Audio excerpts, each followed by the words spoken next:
You're listening to Ka-Pow, the pop culture podcast. Comics, television, movies, and more. If it impacts fan culture, we have something to say about it. And now, your hosts, Jordan, Cliff, and Seth. What's up, everybody? Welcome back to Ka-Pow, the pop culture podcast. My name is Jordan Lowe. Cliff Barnes. I'm Seth. Hope you enjoyed that last should I say? Episodes. I'm Seth. I'm Yeah. Seth. What is it? How casually he says that in the episode. It's like, Seth. Sorry. I'm jumping ahead. Go ahead. I don't know where we are tonight, but yeah, we talked G.I. Joe a little bit last couple episodes. So we had our history of how we all got into comics. That was a really fun episode. Oh, yeah. Check that one out. And we did something a little different. We did a little commentary on a G.I. Joe episode, the very first one. So you can't miss that. That's too fun. We're gonna talk G.I. Joe more next episode. So our rule is only every other episode now. Yeah, well, we were just just doing this. Yeah, okay. I was gonna say, though, just because you guys mentioned it before we started, but watch the YouTube video of us talking about that first G.I. Joe episode, because you can watch along. You watch the episode right there. One video. You don't need to go do anything. Pretty simple. So, It's kinda like watching television. You've just crossed over into the Twilight Zone. Live from New York, it's Saturday night!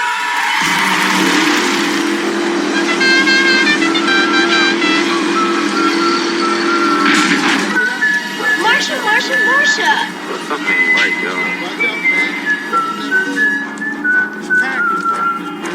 Yo, so come on, yo, Roman's coming, man. I'm Prison Mike. You know why they call me Prison Mike? Beavis, please sit down. Are you threatening me? I am Cornholio. First sign a youngster's going wrong, you got to nip it in the bud. Nip it. And I'm sitting there with Woody, and I turn to him and I go, boy, these pretzels are making me thirsty. Picture it. Sicily, 1939. What you talking about, Willis? Won't you please? Please won't you be my neighbor? My neighbor. Good afternoon, everybody.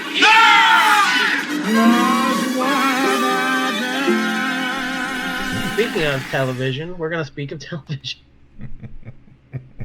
What a save. Wow. Guys, we can't take weeks off, all right? We get rusty. This That's used true. to be a well-oiled machine. It's sure. Now we're stumbling. No, it's been we're over halfway through the year.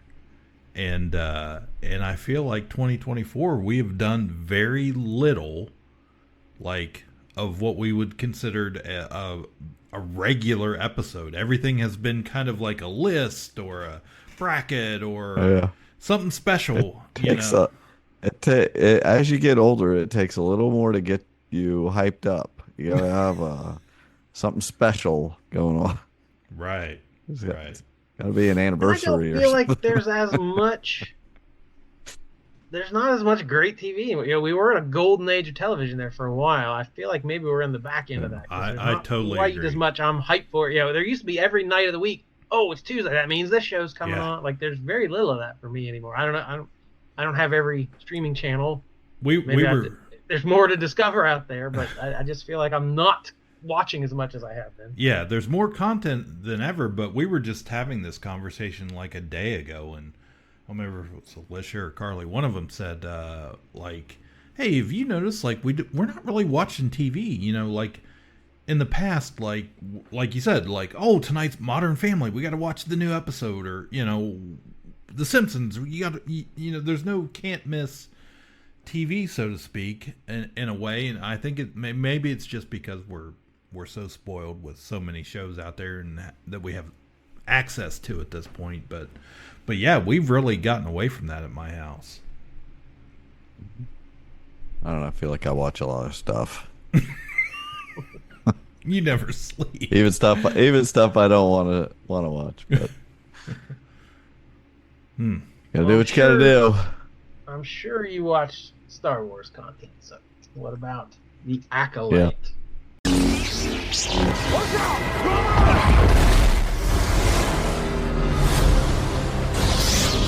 I sense something dark. Justify their galactic dominance in the name of peace. But that peace is a lie.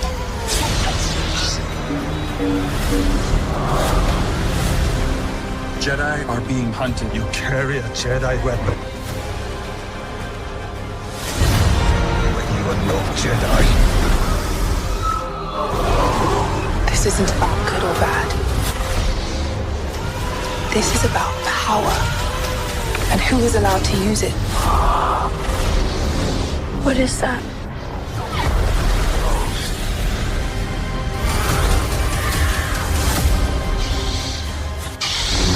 Star Wars: The Acolyte. New episodes Tuesdays, only on Disney Plus. I watched it twice. I went today and watched it over at Nick's house. He hasn't been watching The Acolyte, and he just kind of waits until I tell him something's good enough to really watch. I was like, well, I don't want to disappoint him, and like I think the show's fine. Yeah, I'm interested in it, but I was like, you need to watch the 5th episode.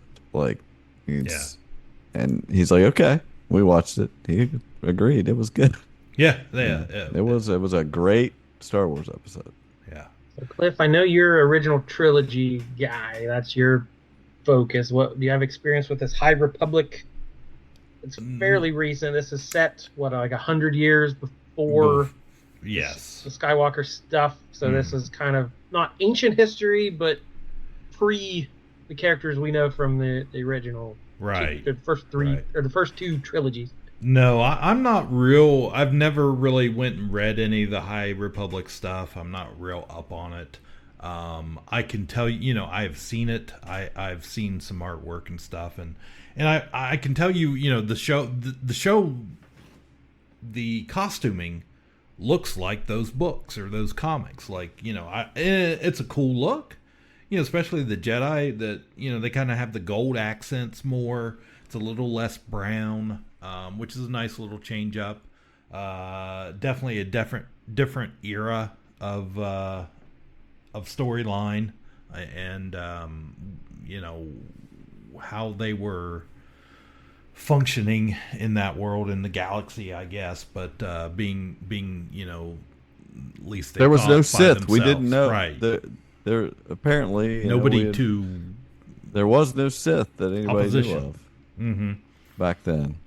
So I mean, my initial, after the first couple episodes, my thought was it feels and it looks a little Star Trek-y. I don't know why. It's just personally like I don't know. There's a lot of red shirts in this episode. Yeah, there were. But like the first couple episodes, just the way it was filmed, kind of some of the planets and everything, it just felt, I don't know, it had a little different feel to it. It wasn't bad. Okay. I've been perfectly fine with it so far. This last episode, it made a leap. Was it maybe not like the technology's all junked up, like we love, the rusty old Millennium Falcon and stuff? So like, is this the newer, this cleaner is the clean, Star Trek? Yeah, this was when everything was brand new. Yeah. Right. So it's back before we trashed it. But going into this, I literally didn't see anything about it. I didn't read anything about it. I knew nothing about it. The only thing I knew was the guy from Squid Game was Jedi. Right. That's literally all I knew. So not that I was. Who was doing a great job. He's great. I never would have guessed that guy was going to pull this off. So I wasn't super interested, that I wanted to go seek this stuff out, but I wasn't disinterested, so I knew I was going to watch it. So I'm like, all right, so this might be the freshest I've ever come to anything Star Wars. And those first two episodes I thought set up a really good mystery. I didn't know who these, when Carrie Ann Moss showed up, I was like, oh, Carrie Ann Moss. Like I had no clue she was even in it, and then I was like, oh no. So I was a little disappointed we only got a little bit. Oh no. So yeah, after those first two episodes, I'm like, I'm into this. Why are people not enjoying this? And then It's an organized effort by trolls. Yeah, well, you know, don't pay any attention to that garbage. Well, Against diversity, whatever. Well, it's just fourth episodes were a little slower, and then this fifth one's like, whoa, all right, I'm way back into this. So we got a few. It's like 8 episodes total, so we're a little over halfway through. Yeah. I thought it, story wise, I think it's been good.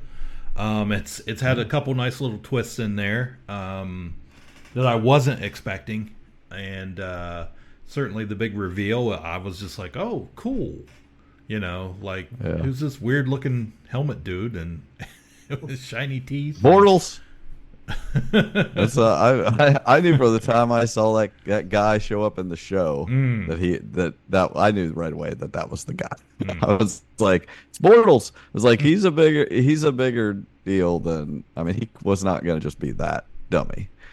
So I was like, yep, he's the guy. Well, I wasn't, but then when they revealed it, it's like, oh no, the mystery guy is the only other character we've met. Yeah, like there was literally only one other person with lines. Hadn't met very many people. That is true. Yeah. It could have been one of the witches or something, but I actually had that thought that it was like the other mom getting revenge or something. Right. I was like, that could have been. Yeah, some neat stuff. I'm cool with it. Anytime anything Star Wars comes out now, I just expect a certain percentage of so-called fans to lose their minds because anything Star Wars that Disney has produced, they lose their minds every time over the same thing and just repeats itself, and it the singular goal seems to be to make it so nobody else can enjoy it. So I was looking up the actors, just to make sure I knew who everybody was, and the main, the girl who plays the twins, Osha and May, Amandla Stenberg, played Rue in the Hunger Games. Mm-hmm. Which one of the few things I know about the Hunger Games was that there was a big stink when that came out. They made Rue black. Like, people who read the novel didn't like that for some reason. And, that became a whole thing. So this actress has literally been dealing with this since she was a kid, making the Hunger Games back then. And now she's like, come to the Star Wars universe, where it's 10 times worse. Right. Oh, Lord. Yeah. So, yeah. What? I had this conversation this week with somebody in the shop. There's no answer to this. I'm going to ask you a question you can't possibly answer. But what do you do watch us. As Disney, as Lucasfilm, as a corporation, as a company, as an entity? What do you do about this? You put out a product, a consistent product that a large number of people, whether they sincerely don't like it or just have a vendetta against it, are actively. I was like, okay, if you're Keebler Cookies and you put out a new cookie every month and people were they're critics that's a good choice for a cookie. We haven't had that kind of cookie before. I like to see new cookies. And but half the people who used to buy your cookies are take that cookie and shove it, are vocally angry about your cookies. You have to do something about that, but you can't. Even if they went back and start, okay, from now on we're only casting straight white men. That'll make you they'll still complain about it or something, and it wouldn't fix the problem. Mm-hmm. So you can stay the course and try to keep doing new things, but you're going to constantly get this barrage of hate, or you could backpedal and try to maybe fix it, quote unquote, and that won't solve anything. So literally, you're a corporation making a product. You're trying to sell a product. What do you do about these toxic fans? You're between a rock and a hard place. There's nothing you can do, and they're doing the right thing to just stay the course. They're doing the right thing, and who cares what these people think? I'm proud that so many of these, corporations haven't just bent to them, and they're just we're just going to keep making the best show we can. Not every show's great, not every show's Andor. But we're going to continue to cast diversely because we found it's more interesting to most people, and whatever. Be damned. You're organized. These are not a bunch of guys that all happen to dislike this. It's a bunch of guys that are organized. It takes an organized effort to go review bomb like they're review bomb. Right. Like they're being, shepherded into doing this. Unfortunately, so go ahead. They have enough people on that feel the way they do, that do podcasts and social media and YouTube and TikTok, putting stuff out there to agree with them. Because but those people are making money. Those people aren't doing it because they even care. They're doing it because they found these throngs of idiots that care. And so they're making money off of those people's clicks. They don't necessarily even give a crap. That fan push used to be the positive about Star Wars. When it wasn't nearly as much content, the fans were still out there, pushing these things this way. And not like now that it's turned, we've gone from the light side to the dark side, and it's like, you still have that community, but now something's gone dark with them. So many of them. It's lucrative. So many of them were. It's silliness, but the minute George Lucas sold Star Wars, I think they felt like they owned Star Wars, and they were betrayed, and they've never gotten over it. They would be so disappointed at what he would do with it. Like, right. He never was consistent with anything. No, he was not. It's like they think, oh, this would never happen. It's like, what? Yeah. He did whatever. He went off vibes also. Yes. So George Lucas was just vibing out, doing whatever. George Lucas made a bunch of weird crap too. That. I mean, they just love it. Didn't like it either. Well, they have nostalgia for it now because George made it. George doesn't make anything anymore. George would have done this. George did that. Well, come on, like Walt Disney didn't live forever. Trying to provoke a George Lucas impression, but I didn't get quite there. But I'm going to review bomb us till you do it, George Lucas. But yeah, it's I get tired of listening to them because. But this is my problem.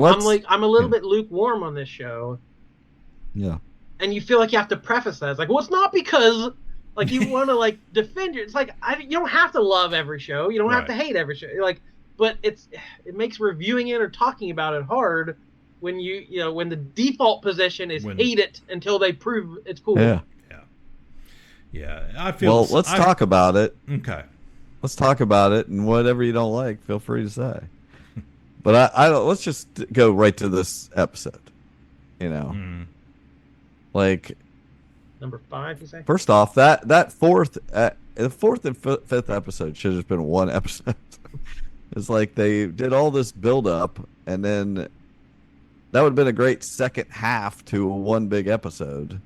Yeah. That's just my opinion. It's like because we're all invested by the end of the fourth episode. We're watching, it's a fine episode, but here we go, and we got to wait a week. Yeah. You could have just went into it. We'd have been like, this was great. Yeah. Anyway. Yeah, I mean all the lightsaber stuff was awesome. All these freaking different color lightsabers. Just was amazing. I loved all these yellow lightsabers. Yeah. Yes, yellow lightsabers. I think the fact that they brought something new to the fight scenes with lightsabers that we hadn't seen before, shorten them out and all that. I mean, that was cool as hell. I mean, good on them. I've seen that before in Spaceballs. Right, they're ripping off. That's what I kept thinking that there's. It's called Schwartzing them out. Schwartz me out. So, but yeah, I mean, we had just people getting killed left and right at the beginning of that episode. Just he's stabbing him through the stomach and pulling the guy in behind that one into the lightsaber. It's like, yes, I loved all this. All these, you could tell these Jedi weren't used to this. They're not used to fighting basically a bad Jedi. doing things that they're not used to. Where they're still and he holding even, to the rules. Right. I love it. Etiquette. Yeah, that one guy. Yeah, that one guy's talking about he doesn't fight the way you're supposed to, and that's like their whole. The way he's fighting, nobody likes. The Jedi don't like it, and since this, Sith don't even fight like that, where you turn your lightsaber on and off. So if someone's striking at you, you turn your lightsaber off, and it throws off their balance because they're thinking they're going to hit something, and nobody likes it. Nobody does it anymore, but he likes it, and he just wants to do things the way he wants to do it. That's his whole thing. It's not necessarily like he is, I'm a Sith, and this is what Sith do. He says you probably call me a Sith, but he doesn't even know. He just wants to be able to do his own thing, and I just thought that was so awesome. Like just the explanation of that. Like he's just chosen this way. They hate it, and he likes it. So you're gonna have to live with it. Yeah, I thought. I just thought all the battles were great. I did. Spoilers. The freaking mask. Well, the mask. Spoilers. What? Well, the whole thing's spoilers. We're talking about that fifth episode.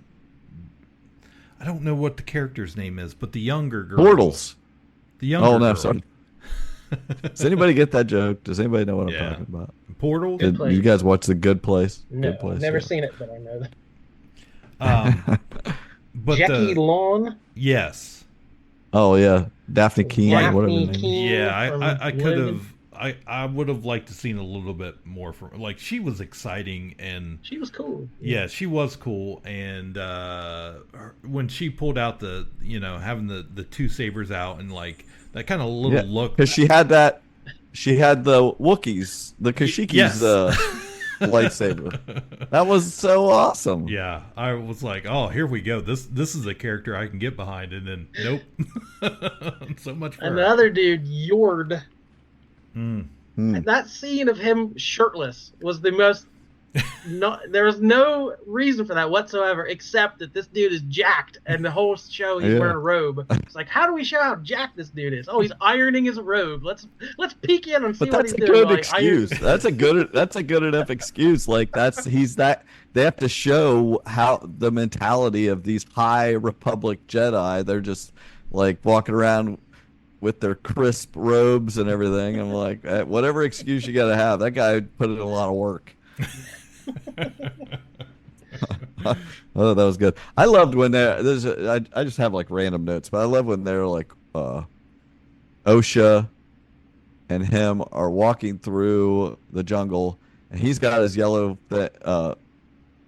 lightsaber, and she's got her flashlight on, and she's like, turn off your lightsaber. She turns off her flashlight or what, and I was just like, or turn it on. I don't remember, but I was like, it's like her flashlight was a lightsaber. It was it reminded me of being a kid, right. Using a flashlight as a lightsaber. And the lightsabers when we were kids were just flashlights, with the blow tubes on the end, with a colored thing. It was like that was. I just like that touch. Yeah. But he was so good as this character, like that freaking mask. We got to talk about the mask. I was trying to think what it reminded me of. First off, because those teeth, Darth teeth, what you shared that they were calling him on the internet, but those teeth going all the way around there like that. First off, I think it's like the coolest mask in Star Wars as far as I'm concerned. And it reminded me of this D&D miniature I have of a monster called a Caco demon that looks like that. Which actually from Doom, the video game. Some anime villain or something. That's what it reminded me of. That's probably more what it was inspired by, probably. But the whole cortosis, metal that he must be using to short them out, which I was looking into like the lore of that, and it's been sprinkled throughout. Apparently, originally all we had was what could block lightsabers. We had Beskar, of course. And there was some, I don't even remember the name of it, but in the Dark Forces video game, there was something that would block it. But in as far back as 98. And I think there was a book they said I, Jedi, where cortosis ore was mentioned and disabled a lightsaber, and Timothy Zahn had a vision of the future, maybe, where Luke tells Mara Jade, some about this guy must have had cortosis and how rare it was, and then since then the new books like A New Dawn, and since like 2017 on, Zahn has mentioned cortosis several times. It's like, so this is a thing, and we're finally getting able to see that this has been around. So as a way to momentarily stop the circuit that's running on a lightsaber. And apparently it has some sort of ability to block their mind reading or mind control that the Jedi do. So I'm curious how that's going to play out. It was so cool. He's just like, and when he gets it knocked off and all that, and that guy just freaking looked so awesome. He's gonna be in a bunch more stuff now. Like, he has planted his flag. Like, he pumped his arms up, and he's got his hair hanging down his face, and he just looked freaking cool. And I like when he's like, what Soul is like, why risk being discovered? He's like, well, I did wear a mask. I was like, true. You did try not to be discovered. It was awesome. I tried to pay attention the second time when I watched it with Nick, like, to what they were saying, or what's actually playing out. Like, he didn't want him to read his thoughts. He said, it was weird. He said, no, no, no. Like, I like it. Maybe Amy Winehouse. Remind me. So you want to read my thoughts? No, no, no. He says, you fight like a Jedi, but you are no Jedi. Mm-hmm. That immediately made me think of Ahsoka. Yeah. Yeah. She just says, I am no Jedi. Well, I feel it's like, when she pulls out the double lightsabers, I was like, oh, well, that's a very Ahsoka look there immediately. Well, I just like the mentality, at least my perspective, that this guy is not thinking Sith. He's not like trying to be Sith. He's just like, you would call me Sith, I guess. And when he says that, Soul's the only one there. Yeah. And so if I'm sure they're going to close this loop, if in the future nobody's heard of Sith, either Soul has to die with this knowledge, or he's going to become one. So I assume he's going to die, but that has to be where his fate. But he just wants to fight like he wants to fight. He only rules he does have to go by are Jedi rules. I want an Acolyte. Mm-hmm. And this one sucks. Yeah. She was going to betray me. Yeah. That's what those witches want too. Like, they're trying to do, seems like the same thing. And I feel like there's more to tell, more to find out with them. Right. Oh yeah. I am curious because I kind of expected this thing to be like a one and done season, but at this point now I'm like, well, I don't know if you can do just one season. Like, I feel like there's a lot of story one here. of these last episodes, one of these episodes is going to be, I assume, an entire flashback episode to what happened. Yeah, because they keep hinting, whatever happened, these Jedi feel guilty. They did something. I want to see more Wookiee Jedi. What did Soul do? Give me some more Cal Naka. But I don't know. I like I'm not clear on what the deal with the sisters. Like, I thought that because he was so enamored an episode or two ago when he saw Osha. Mm-hmm. wasn't she trying to pretend to be May and went in there or something? And he saw her and he was like, "You look just like her. You're just like." I was like, "Oh, when he, okay." Then he finds out, then May is going to betray him. He drops her. He wants to kill her. I thought he would be like, "Okay, now I want Osha." Mm-hmm. But he was trying to kill her 100%. He was not trying to like get her to be his acolyte. He was hacking at her.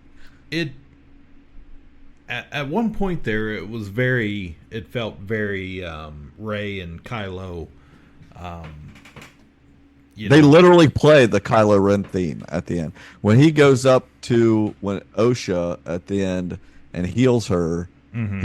The Kylo Ren theme is playing, and he says that whole thing about. Yeah, he says this whole thing about. I don't even remember. It's kind of gibberish, but it's just like what beautiful beings we are and things, and like they did that in the most recent trilogy. Like I feel like Yoda said something like that or whatever. Luminous beings we are. Yeah. Whoa. I think that's exactly what he said. But yeah, it's like I assume he will try now to like make her his thing, but he was trying to kill her. I also don't believe that. This was another thing that I did see a bit on the internet. People like hating on May cutting her hair with the lightsaber and how stupid that was. And when I watched it, I was like, oh, that's cool. Yeah. I was like, that was a cool idea. What's she doing? Oh, that was a pretty cool idea.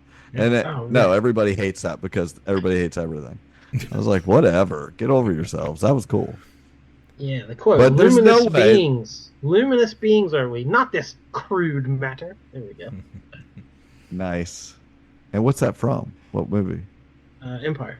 Yeah. You must feel the force around you. Here, so it is all the between way you, back, me, the tree, the rock, everywhere. Yes, even between the land and the ship.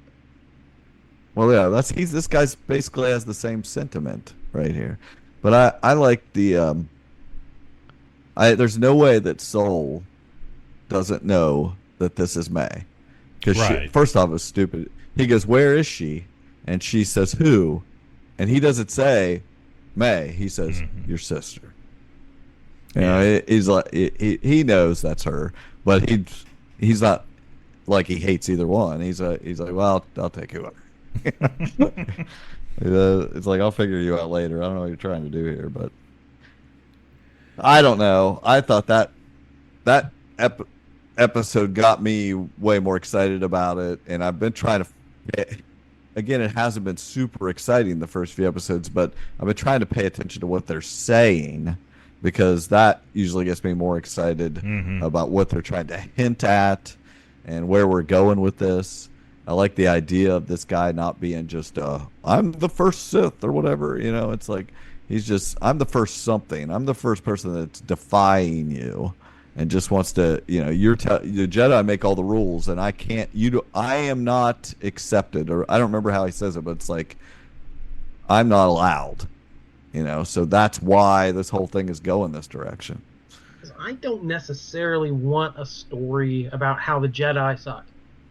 And that's sort of like, I thought maybe those first two episodes were setting that up. There's a secret. They're withholding something. Oh, the Jedi did something wrong, or covering it up. There's some kind of crime. They're not as pure as they say they are, or whatever. I mean, you can read into a lot of what they do, and the whole thing of they do suck. They go around and take people's kids younglings without, and like again, when he says like, you don't remember me, now, I assume they want you to immediately think, didn't you see me the other day in this apothecary? But I bet you don't remember me from something else. And was he one of these kids scooped up at some point? Like it's not pure black and white in this universe, but I didn't need the Jedi are bad guys, but to just rebel against the idea of you're rigid. There's this dogma, this tradition, this hokey religions and ancient weapons, like that kind of stuff. Like, that's enough to make a villain. That works for me. I like this dude. Yeah. It's the last, even with Andor, it's just different. It's different storytelling. than those first 3 movies. We love those movies, but there's a lot more to be explored in an entire galaxy. And getting back to, there were so many people hated Andor. Andor's the best Star Wars I've seen in so many forever. Stupid people hated Andor. Yeah, but they absolutely hated it. Just it's just the same crap over and over and over again. And I'm to the point where I'm just ready. They can all sit in their corner and pout, and the rest of us can, I don't care about them. Can move on and still enjoy it. And my only problem with it, like, whatever, cry all you want, but like tonight I went to play D&D, and I said to a friend of mine, "Hey, are you watching the Acolyte?" He's like, "No, I haven't watched anything." I was like, "Just watch the 5th episode. Just came out. If you watch that and you want to go back, great. You can or don't, but you need to watch the 5th episode. It's good Star Wars." And he's like, "Okay." And these other guys were standing there and said, "I heard it was crap or whatever." And I was like, from a bunch of guys, review bombing it because they hate diversity. Yeah. I was like, so if you want to listen to them, go ahead. I'm telling you, it's that watch the 5th episode and decide for yourself if you want to watch any of it. I was like, that's the problem. People are influenced by that stuff. So I'm just like, I'm just gonna tell the people I know I liked it. Yeah, especially if you're not super engaged in online your whole life. You hear things like, there's not very good word of mouth about this. So like, yeah, they're proving their point. They're getting their way by turning people against this. It's a fight, but it's so much better to enjoy things, isn't it? Yes. I like liking things. Me too. Yeah. And it reminds me a lot of what we call the dark times when Star Wars wasn't popular, and it wasn't cool to like Star Wars, and you had to enjoy it in the dark because everybody was scared. When was that people didn't like Star Wars? Oh my gosh. I mean, well, for me, probably from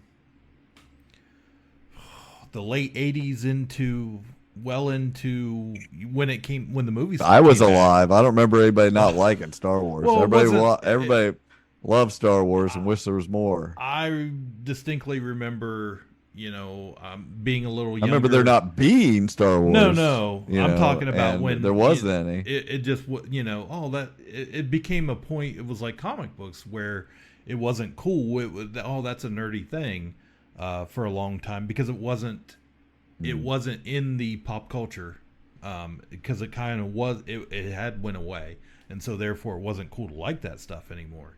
Why we watched that when we were kids? Why are you still watching it? Why do you still like it? It reminds me a lot of that sentiment. I think you should. It's probably your Caravan of Courage shirt you had on. People were giving you a hard time about it. So. I think I have a new character that's my favorite in all of Star Wars, and I'm waiting for the action figure. Oh, I know. The tracker guy. Yeah, it's. Oh no, Basil. that's Porg. That's like cutesy Porg world. Like I don't need that. Baby Yoda, Porg. And all these people who love Baby Yoda. That's too mainstream.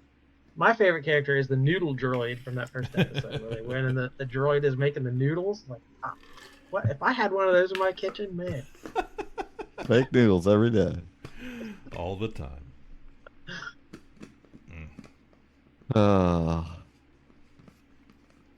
All right. That was Star Wars. Star Wars! Nothing but Star Wars!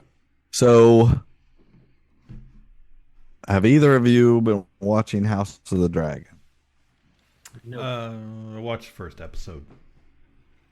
The first episode? How'd the first episode end? I have no idea. Can't remember. Did it end? If you watched the first episode, did it end with the? I watched it. Blood and cheese. I turned it on a couple times, but was heavily on muscle relaxers as I watched it. Okay. So I can't say that I remember much of it all. Well, I'm going to talk about it because I think it's the first episode that I wanted to talk about. Okay. If you've seen it, Jordan's probably not going to watch it. So spoilers for House of the Dragon, first episode. Have to watch Game of Thrones first. Yeah, you'd have to go way back. So give me a minute, I'll be back. All right. Excuse me, I'll be back in a second. No, I'm pretty sure the first episode ended with this thing from. I mean, this is all loosely based on the Fire and Blood book from 2018, which is like it's not a history text of this time, but it's different perspectives of what happened in that history. Mm-hmm. And the show is trying to basically put their own perspective and, well, who knows what really happened. But at the end of the first episode, there's like a red wedding level thing that happens where these guys are sent. Damon, Matt Smith's character, mm-hmm. Is Team Black, and he sends Blood and Cheese, these two guys, to go kill. What's the guy's name? The guy, eye patch guy. Yeah. And and wants a son for a son because Rhaenyra's kid had got killed, mm-hmm. and at the end of the first season, last season, yeah. Yeah, and so they say he's supposed to go kill him, and they say, well, what if we can't get to him? And then they end the scene, and you don't see what he says. But, of course, I'm sure we are assumed he said, just get a son. So they go there and find where the other brother is married to his sister, mm-hmm. and she's like a seer, basically. And so they have kids, and there's these twins, and they are one's a boy and one's a girl.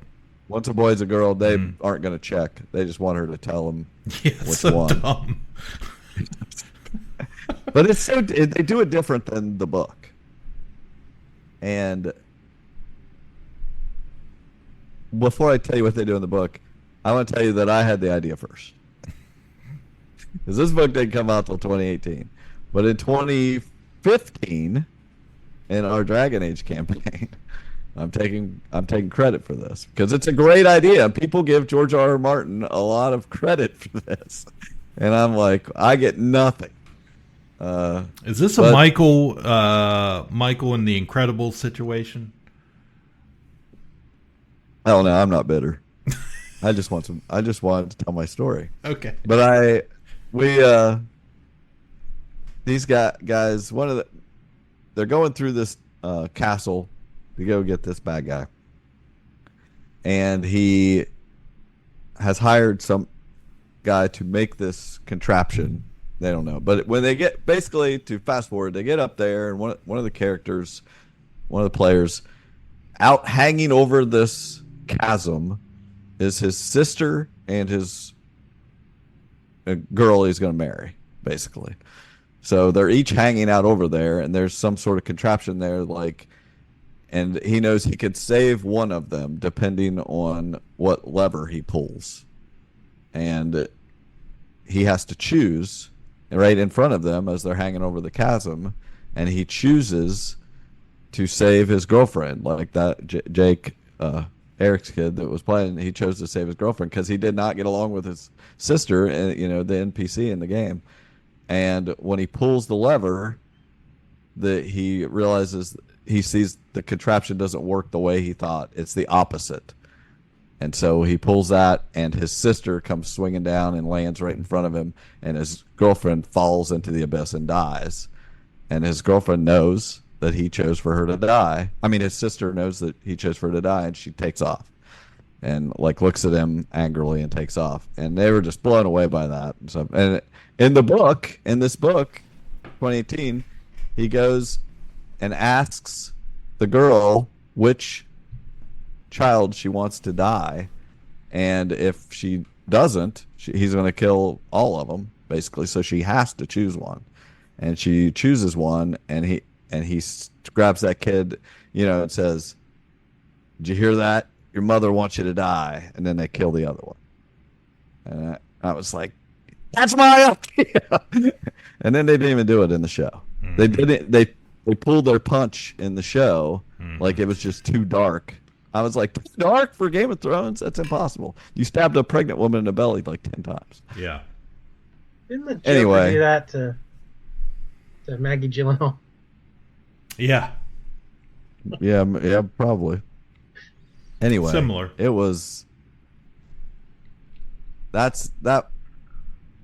It's a good season so far, and if you watch the first season, this season's just as good. Except they've changed quite a bit from the books to try to level out the teams, because it was a little more obvious which team was good. Green seemed to have the nicer people on it in the books, but not in this one. They've got her screwing Kristen Cole and yeah, all that stuff. But that's all I wanted to talk about. That I just wanted to tell my.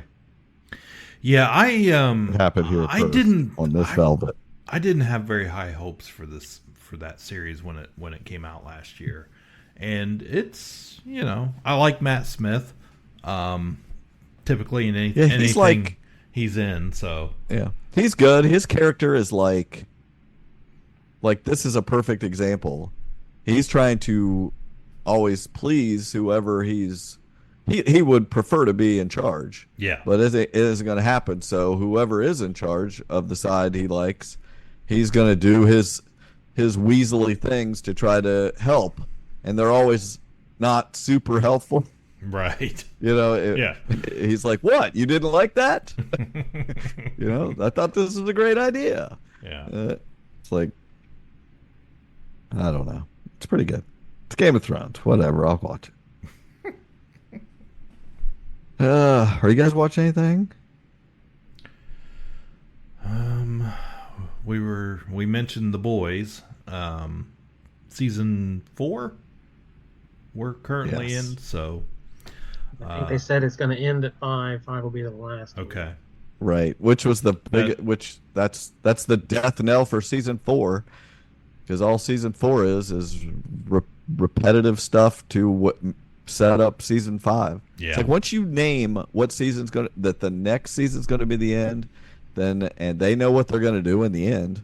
Mm-hmm. So now we have to just put in filler till we can get there. It so annoys me when they do that. I didn't rewatch any of the previous seasons or anything, so never. You couldn't make me. Yeah, I don't personally feel a huge drop off from this season. I know I liked previous seasons a little better. Mm-hmm. I'm not enjoying this one quite as much. But I don't know. To me personally, it doesn't feel like too big of a drop. I'm still enjoying it. I still like the satire of it all. It's gotten way less subtle. It's not even trying to hide what it's trying to say. No. It's hitting blatant. Right in the face. Yeah. It's finally blatant enough that the idiots are seeing. Wait a minute. But it still does those things like that scene where Sage is, we're getting a lot of traction from these 2 hashtags, so be sure and put some stuff behind that. Make sure this is trending by this. Like the things that actually happen in corporate America, mm-hmm. as far as publicity and marketing, and the way we are marketed to. This is, I feel like, maybe the best representation of that it's ever been on TV, of like the way people try to manipulate us into either buying products or liking celebrities or seeing your content or whatever. Like it's so smart in the way it does that. But then it also does the most blatant, like, okay, I see what you're doing. I don't know if anyone watching this will say, wait a minute, is that how? Because she even had that quote of like, and people, they'll end up hating Starlighter and not even knowing why. Like when they see your name, they'll hate her instantly without even it's like, I can think of several people that get that response online whenever their name is brought up. Like, has anyone maybe done any self-reflection of like, wait, have I been manipulated by algorithms and hashtags and corporate media? I don't know, but I don't They'll know never that get that's the subtlety of that. Yeah, I don't know that gets through to anyone, but my hope is that someone out there has taken a second look in the mirror, maybe. Right. Yeah, I'm not disliking it. It's not like it's any worse or anything. Like, I never loved the show, and there are still things that it's just so. It definitely goes for the shock value. There's an episode. I want to say it's like episode 4 or whatever, and it's just like so obvious. And the whole episode, it's just Homelander basically just get revenge on people he didn't like, and it's like okay, it goes on and on and on with it. It's like I'm just like, it feels like can we move forward in the plot some? They've like branched out so much. Where what was it? Is it like the end of last season? Huey got powers. He took the stuff. And he got powers, and like, oh, this is going to be this entirely new dynamic with him and Starlight. And there's none of that. There's nothing to see where that goes. It's totally this new story with his dad, and I'm like, oh, okay. What? We brought in Jeffrey Dean Morgan, who's basically just another butcher, basically. Yeah, exactly. Which I love. I love seeing him on screen. He's cool, but it's like, okay, who is this guy, and how is he any different than the other guy? I really don't make complaints. I do. I'm gonna watch it. I do want to see where it goes. I just wish it didn't feel like they were having to kill time. The episodes are too long. That's my problem with it. The some other shows I watch are tight, and this show is not tight.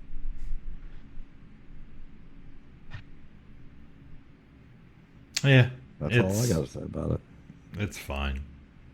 I from what I've watched, it felt a lot of just more of the same. Not bad, not good, just more of the same. So.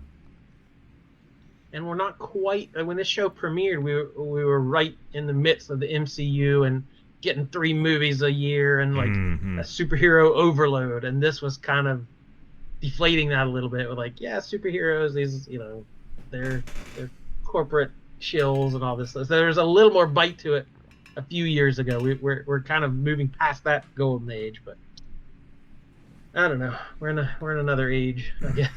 Yeah.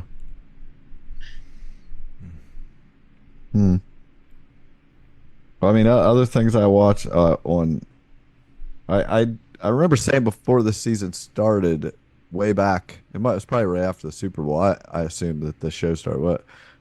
Tracker, that guy from whatever the show was. This Is Us. Had that CBS show, and I notoriously do not like any of those CBS dramas, but I watched the entire first season, week to week, and it wasn't anything stupendous, but it wasn't terrible. I will, when the second season comes out, I will keep watching it. It was just a nice 45-minute episodes of, this guy doing the case of the week, where he's got to go find somebody and, track him down for a reward, and drive around with this big truck pulling an Airstream, and he's got his, he's got his Huntress and Oracle or whatever. He's got people that he gives him information, and it's and it has, of course, an overarching backstory with his family. It's very exactly cookie cutter like you would think, but it's not bad. It does, like Jordan said, feels like it's that guy from. It doesn't feel to me like it's that guy playing another role. It feels like it's that guy. This is what he does now. Yeah. He's a tracker. But anyway, it's all right. And on Apple, I started watching Presumed Innocent with Jake Gyllenhaal. It's based on the book. I don't know if either of you seen the movie with Harrison Ford. Oh, that sounds very familiar. Yeah, it was kind of an oddball Harrison Ford movie, and the reason being is because he doesn't come off great. The character he's playing is not a real nice guy, and I think that's almost where they may have made a mistake with the show. It's getting a lot of rave, like people love this, and I really do like it. And and I'm glad that I can't remember how the movie. I've seen the movie a couple times. I can't remember how it ends. I don't know who the bad guy is. But I do know that he didn't play a nice guy like he's accused of murder, of course, and it's like he's presumed innocent. You're like, of course your first instinct is always, well, he's innocent, but I couldn't tell you. I can't remember whether he was innocent or not in the movie, and I don't know whether they'll change anything for the show or not. But I do feel like maybe the casting is slightly off, because Harrison Ford in that movie was, you're like, oh, he's not a good guy, and Harrison Ford is always a good guy. So it felt weird. Well, Jake Gyllenhaal is not always a good guy. He's always on the edge. Yeah. He's always on the edge about to freaking do anything. So it's not, he's just doing the same thing he always does. So I don't know, but it is really good. It's a high quality. It's better than a bunch of the Apple shows. I feel like they only about 20% of their shows I really like, and I just am not into the rest. But this one I definitely do like. If you have Apple, watch it. All right, KPP listeners, that's the secret code. We've mentioned both Gyllenhaals, so be sure and mark your card.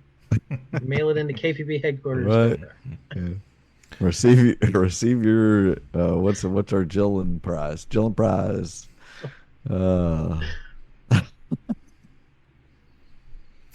I've watched. You guys nothing? Got nothing? Not much. I will say this: Carly and I, for whatever reason, it took us about 3 months to get through 3 seasons. We didn't watch it straight through. We took breaks, but we thoroughly enjoyed going back and watching Derry Girls on Netflix. Finally finished it up. It's been probably 2 or 3 weeks ago, at least. But man, I tried to watch this show one other time, and I don't know if I just wasn't in the right mood or whatever. The accents were a little hard to get used to, but man, it's a great show. Not a lot of episodes, but they are all of good quality. Great characters. It's about 4 girls and a guy growing up in the 90s in Ireland, in a small town during the Troubles, and it brought back a lot of nostalgia, things that I had forgotten about, and it's just straight up funny. It's a nice coming of age story for each girl. They're kind of goofy characters, but it's a series with a lot of heart. We laughed a lot and thoroughly enjoyed it, and I would definitely, if you're looking for something odd to get into 1 week or during a weekend binge, Derry Girls is very, very good. I have heard of it, and that's it. Yeah, that's all I know. Yeah, it's there's a little bit of history if you don't know your Irish recent history in the last 30 years. I saw Kneecap. That movie's not out yet. I watched Kneecap okay. at Sundance. Watch for Kneecap.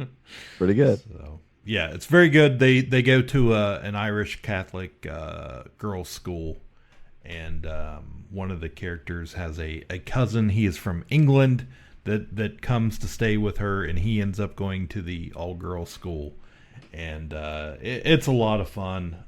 It covers a big time, big time period of several years throughout. But even the adult characters are absolutely freaking hilarious with their accents, and they're all very strange. And yeah, highly recommend. Carly loved it. Yeah. Carly approved. Yes. I had a couple of non-fiction things I was watching. The new game show. Oh, that's right. Fox Network and Amazon Prime. It's called The 1% Club.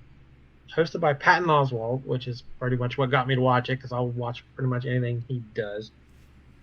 It seemed like a trivia type game, but it's not like general knowledge trivia. It's more logic problems, solving puzzles, recognizing patterns. So it's not like, do you know the date of this, history event? It's, hey, what's the next in this sequence? So that sort of, it's not like testing, how much knowledge you have. It's testing, can you figure this out? And it has 100 people in the studio, and it starts with, okay, 80% of Americans answered this right. Can you? And then it starts eliminating people as the questions get harder, and they, fewer and fewer Americans would know the answer to until you get to the final question that only 1% of Americans could solve. So it's an interesting take. There's so many trivia games out there that I thought this was an interesting one. I have questions. One, did you say do they ask 100 questions? No, it starts with like 80% and then 75% and then it'll jump to 50%. Okay. So it's maybe like a dozen, 15 questions. Yeah, I was thinking, how would they accumulate questions that were exactly? How would you get exactly the same amount of questions for each percentage point? Okay, that was my question. Secondly, do you pause it and think about it? No, I thought about pausing it, but I never did. You don't have time to think about pausing it. Patton makes quips and stuff, so I'm like laughing. I was like, "Shut up, Patton! I'm trying to figure this out." Like, because he's always talking through the. He probably doesn't get a lot of laughs in the audience because everybody's like, "Shut the fuck up! I'm trying to think about this stupid question." Yeah, I haven't watched it yet. The further along you go, like you start with $1,000, and if you get eliminated, your $1,000 goes in the pot that people will split at the end. But after a certain point, you can spend your $1,000 to skip to the next. Like if you don't know something, so you can hold on to your money, or then at a certain point he'll let you cash out. If you don't think you can answer anymore, you can take your $1,000 and go home. So there's a couple twists as you go. So it's okay. I don't know, and he's so good. If you spend your $1,000. If you spend your $1,000, it goes in the pot? Yeah. Well, if you get eliminated, you lose it. But then, like halfway through, you can use it to buy your way. Like the passkeys, you can buy an answer to the question. Right. I hate this system already. Anybody can just buy an answer. So at the end, there's usually story. How many car questions are there? How many racing questions are there? This is for a niche audience that I'm making these references. Yeah, they're all in this conference call. No, I work with a girl who had played trivia there. She works all nights with me. She goes, because I said we won a trivia or whatever again, and she was like, "Where do you play?" I play it over the minute, and she goes, "They never shut." But she likes that you can buy answers because you should know all the answers. I was like, "Well, I'll stay there then." I do miss that pizza. Yeah, good pizza. And the other show I watched, I had Hulu for a stretch, and then was going to cancel it, and they're like, "Do you just want to pause it?" So I paused it for a couple months, and then just came back last month. And The Dark Side of Comedy. So this was a bio series from Vice, which they've done. Dark Side of the Ring was the big one. Like they did wrestling documentaries. And they've done a couple other things like that. So this one is about comedians. I'm not sure exactly when it premiered, but I think it's fairly new to Hulu. 2 seasons of 10 episodes each. So that first season was Chris Farley, Andrew Dice Clay, Roseanne, Artie Lang, Richard Pryor, Dustin Diamond from Saved by the Bell.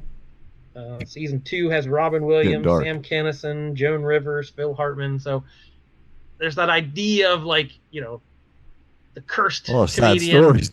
Yeah, a lot of dark, depressing stories. But it's kind of asking, are these people? Does comedy do this to people, or are these types of people drawn to comedy, or what? Why are there so many tragic stories in comedy? I like any show like that had talking head interviews with friends and family and contemporaries, and then lots of clips, going back showing these people at their prime. And yeah, if you're a fan of comedy at all, it's definitely not a fun one. It's not fun comedy. It's a little bit darker, but it's still a really good series. Yeah, that sounds pretty dark. Like I don't know if I want to go visit all those sad stories again. I kind of remember the details from each of those people you named. I'm like, ugh, I was going to be a downer. That's going to be a downer. I'll just watch Adventures of Fort Fairlane and laugh and think positively about Andrew Dice Clay. Yeah, I wasn't around much for the Dice Mania stuff. I remember him as an entity, but I didn't remember exactly, because I remember, starting this episode, I'm thinking, free speech, you're allowed to say dirty things or naughty things or things people don't agree with, and then after the hour, I'm like, not like that. No, not that. He should be canceled. Cancel culture is good. Yeah, right. And then the Roseanne episode was weird too. I did not know that she got hit by a car when she was 15, and it said the hood ornament embedded it in her skull. Is that what's wrong with her? She had severe brain damage as a teenager and almost died. All right, now it's all coming so together. She suffered with problems her whole life, mental illness and stuff. And I had forgotten she ran as a candidate for the Green Party in 2012 or something. She was the ultra liberal Green Party candidate at one point. And in less than 10 years, she is ultra QAnon right wing. It was weird. Somebody freaking smacked her hood ornament with some cortosis, and circuits are all messed up. Wow. Well, I'll end with Reality Corner here. Go ahead and play the theme song. Oh, sure. No problem. These kids are robots. Gym, tanning, laundry. True story. Good luck. And don't it up. Where's Kim? Kim is always late. This simple country Where the hell are we? Yeah, you're going to have to finish all this stuff fast because Big Brother's are coming, ain't it? Yeah, so basically, I just finished the most recent season of Survivor. I believe it was 46, season 46. Jesus. That's the new era started, of course, with season 41. Of course. Of course. Well, that was right after COVID. They airing when for a little. We're in reality corner. When COVID happened, we were in the middle of season 40, Winners at War. It had 20 of the first 39 seasons. There wasn't 39 people because one person had won twice, but the 20 winners. It was all winners, and they played a season. It was a pretty good season. I just rewatched it recently, and then COVID, happened, but every episode was ready already except the finale. So when the finale aired, Jeff Probst was in his garage. He and his son had set up, a background for him. And, it was kind of I've had forgot all that. I forgot that happened.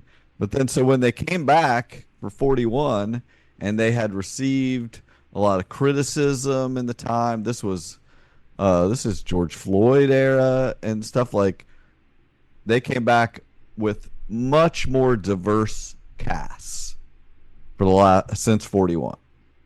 And they've been all decent seasons. But the diversity is definitely much further along after they had this extremely white Winners at War season where they realized how many what they've been doing for 20 years. But anyway, my point is there's buzz going around for season 50. We've still got 3 seasons before then, but that's just a couple years, and only 6 months.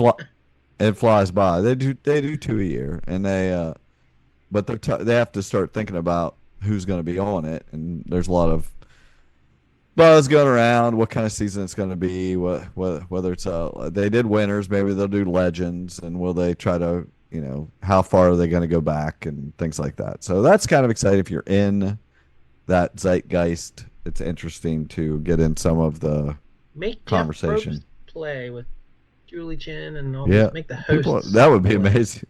yeah. I'd watch that.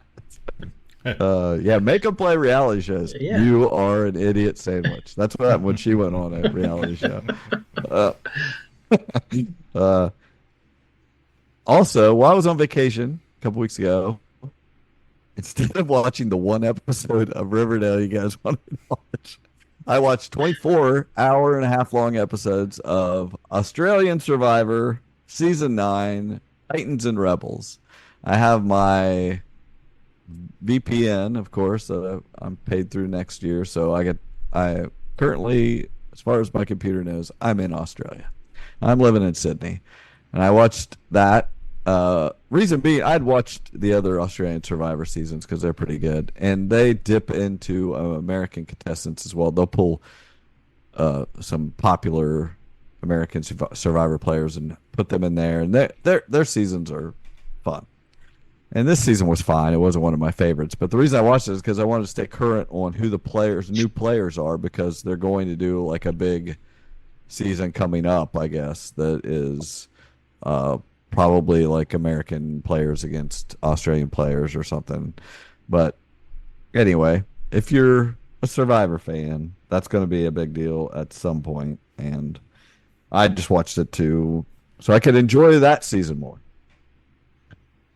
So there was also Big Brother Canada was like one of the most popular non-US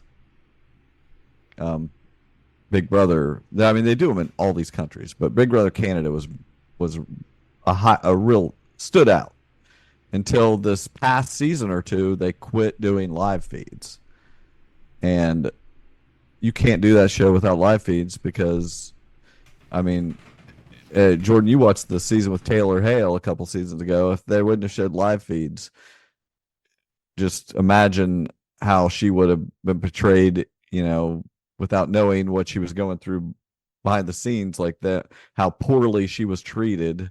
But in the episodes, they weren't necessarily showing that if the fans hadn't been able to watch the whole thing, basically.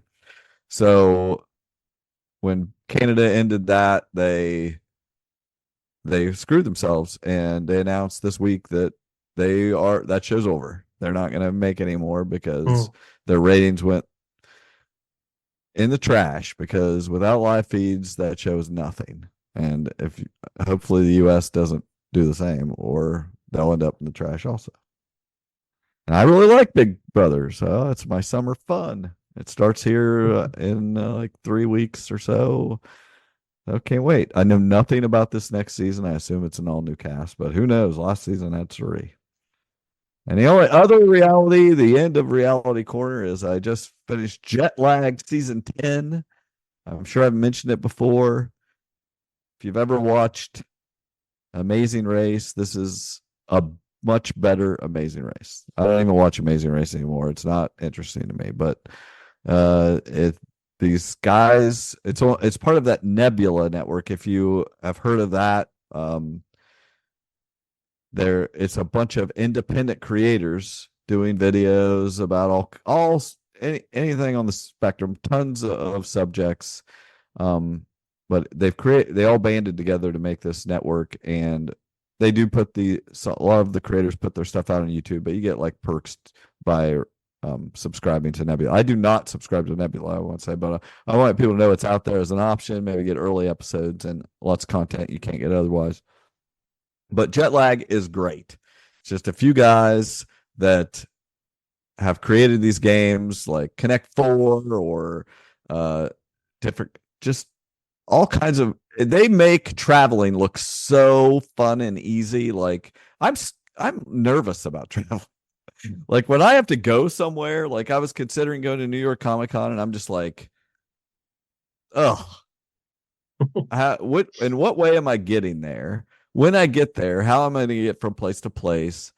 Seriously, I don't know the city I'm going to, and that's nerve-wracking. I want to be able to go there and, get around easily and safely. And it's like these guys get a backpack on, and they're going from country to country, and they know every little thing, and they make traveling look very easy. They're just playing games along the way. To an outsider, they would look like a total lunatic. Some of the things they do, because they're trying to do these challenges that they've created. I just you may think it's like nonsense, but if you ever watched an episode, I think you would see the appeal. So there are 10 seasons. The most recent one was in Australia. They always have a guest. They have these two guys, Adam and Ben, that always play together, and all of them are like very, very likable. And they play together, and they play against another guy, Sam, and a guest teammate. And they played with this popular guest, Toby, this girl that's from Australia and super smart, and just played a game. Whoever could collect these territories in a certain way. The rules are explained as they've streamlined, giving you rules and things like that. It's like just so well produced. You don't feel like you're just sitting there wasting time. They just start, boom, they're going, and you learn the rules along the way, and it's fun. Just pick any season and go. They're not all, 10 out of 10s, but I've enjoyed everyone. And they're short seasons. They're always making one. There's a season. They probably do 4 seasons a year. It's only been going on 2 or 3 years, but Jet Lag, look it up on YouTube. He hates us promoting our social media or Patreon, but he'll jump right in and promote somebody else's. I guess the rules are different in Reality Corner. Yeah. Well, I'm more telling you about that content. Like, you're gonna get our content. Whatever. What are we hiding from you? It's on YouTube. Exactly. We're out there. And we got more to come. Next episode, speaking of traveling, we're going to get the trip report to Heroes Con. Seth just made a trip to one of the biggest cons on the East Reality. Coast. We're going to hear all about Corner. it. So do not miss it. It's a special Reality Corner sequel episode. All right, that's it for now. We will talk to you later. My name is Jordan Gyllenhaal. Cliff Barnes. I'm Seth. Get your Gyllen prize. It's coming to you in the mail. Comment. What did anybody come up with anything? Gosh, I don't know. We're clever enough to surely we're set. We're not going anywhere until somebody comes up with a clever Gyllen phrase here. Get your Gyllen jelly. Buy in the mail. Your jar of Gyllen jelly. Gyllenhaal Comment Club. below. Gift that keeps on giving. Goodbye forever. Ka-Pow, the pop cultured podcast, is intended for entertainment and information purposes only. Sounds, music, and clips played during the podcast are property of copyright holders. All original content is property of www.udownwithkpp.com. If you enjoyed this podcast, please subscribe and leave a comment. Ka-Pow, the pop cultured podcast, can be found on Apple Podcasts, Google Podcasts, Podbean, Spotify, and wherever podcasts can be found. You can connect with us through social media on Facebook, YouTube, at the Ka-Pow Podcast on Twitter, or email the show, Ka-Pow, the pop culture podcast @gmail.com. If you really want to go the extra mile, join our Patreon at patreon.com/udownwithkpp for special content and access to Patreon-only benefits. We are grateful for anyone who chooses to contribute, but please know that most of our content will remain free. So please continue to like, comment, and share.